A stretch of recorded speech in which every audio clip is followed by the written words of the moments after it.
네, 우크라이나를 방문했던 국민의힘 이준석 대표가 잠시 후에 귀국을 합니다. 당 5선 중진인 정진석 의원과 며칠째 거친 설전을 이어가면서 당내 파열음이 커지고 있는 모습인데요. 국회 취재기자 연결합니다. 임혜준 기자. 네, 우크라이나 방문 일정을 마친 이준석 대표 조금 뒤 5시쯤 인천공항을 통해 귀국합니다. 이 대표는 귀국길에 오르기 전 SNS에 같은 당 정진석 의원을 겨냥한 글을 또 올렸는데요. 이 대표는 대표를 한 지 3일 뒤면 1년인데 무슨 싸가지를 논하느냐며 자신들이 대표를 때리면 훈수고 대표가 반박하면 내부 총질이냐며 불만을 표했습니다. 앞서 정 의원이 이 대표를 향해 정치 선배의 우려를 왜곡하고 조롱하고 있다며 거친 표현으로 비난한 것을 받아친 겁니다.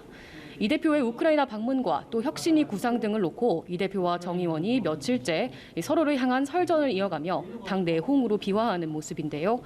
권성동 원내대표는 당 혁신 논의가 당내 최고 지도자 간의 감정 싸움으로 흐르는 것을 안타깝게 생각한다.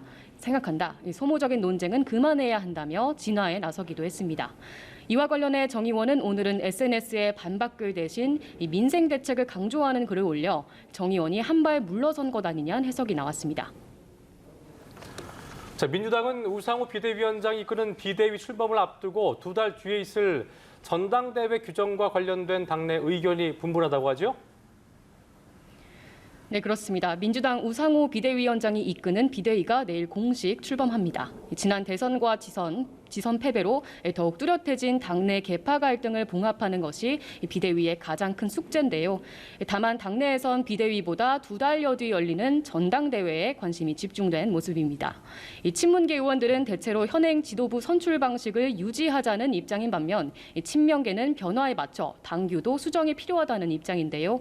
가장 첨예하게 입장이 갈리는 권리당원 자격 요건과 관련해 친명계는 현행 6개월의 권리당원 자격 요건을 3개월로 완화하고 투표 비중도 늘려야 한다고 주장하고 있습니다.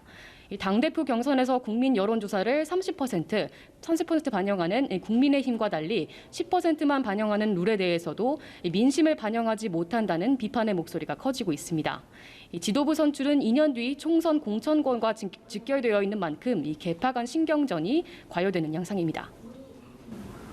네, 이런 가운데 이명박 전 대통령의 사면론이 다시 부상하고 있습니다. 정치권도 주목하고 있는 것 같은데 분위기 어떻습니까? 네, 그렇습니다. 윤석열 대통령은 오전 기자들과 만나 20몇 년 수감 생활을 하게 하는 것은 과거 전례에 비춰 맞지 않지 않느냐고 말했습니다.